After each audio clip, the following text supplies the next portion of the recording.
twazindukira no twakira abanyarwanda bujuje ibyangombwa bashobora gutora. Ubwo tukaba twatangiye icyo gikorwa, abantu bazindutse barahari, mwababonye igikorwa cyatangiye nta kundi. Abantu baza gutorera hano ni abanyarwanda mu by'ukuri baba mu Bubiligi cyangwa se baba mu gihugu cya Luxembourg nacyo dushinzwe, cyangwa icya Chypre ambasade yacu ishinzwe.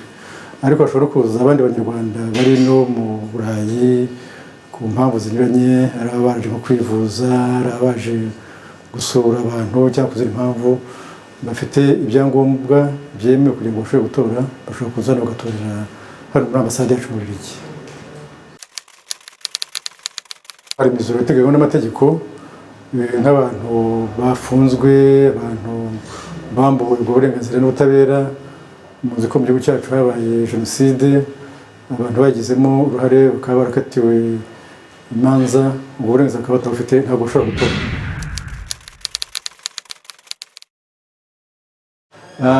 Ijambo ry'akamaramaka rifite amateka mu Rwanda, ariko uretse n'ibyo iyo uvuze akamaramaka ubundi no kumara impaka, abantu batumvikana ku kintu, abantu bajya impaka ndetse n'abajya bavuga impaka za ngo turwane. Kuri amatora yacu rero ikintu cy'umwihariko ni uko mu by'ukuri referendum yasabwe n'abanyarwanda ubwabo.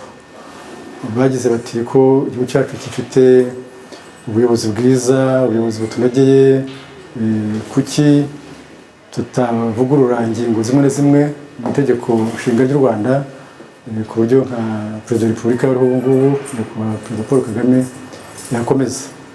Ibyo rero abanyarwanda barabyivugira bati ko uyu muyobozi atubereye, tukaba tumwifuza, kuko tutavugurura itegeko nshinga ririmo iyo ngingo ubundi ivuga yuko adashobora kurenza manda ebyiri, tukaba twamuha uburyo bwo kuba yafatana manda ya gatatu.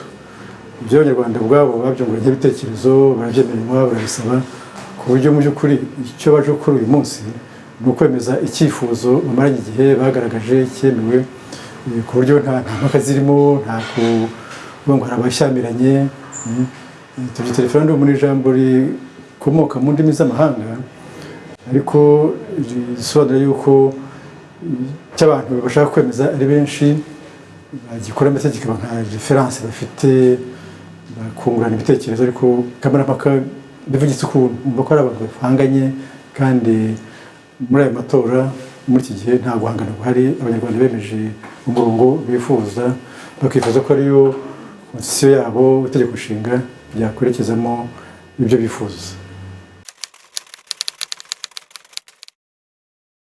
Mu mategeko y'u Rwanda cyane cyane itegeko ryerekeye amatora, buriya gutora ntabwo ari itegeko, ntabwo udatoye aba akoze ikosa. Ubundi igisabwa ni uko umuntu yandikisha ku ilisite y'itora kugira ngo abigejeje igihe cyo gutora bamenyekane, naho gutora ntabwo ari ngombwa, nta gahato karimo.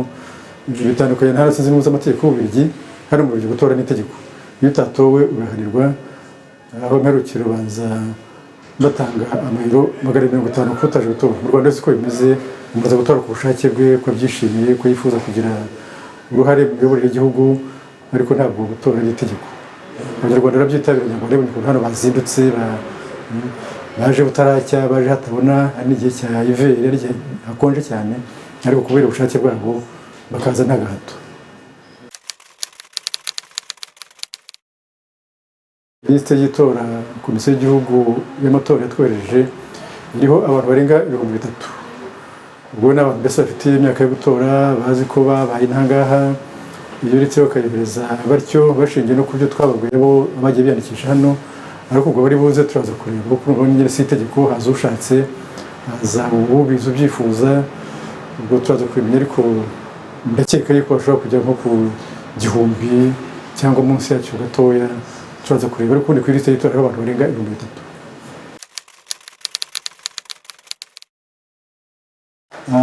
Ubutumwa bwihariye natanga ni uko gutora cyane cyane itegeko nshinga no kugira uruhare mu miyoborere y'igihugu cyawe.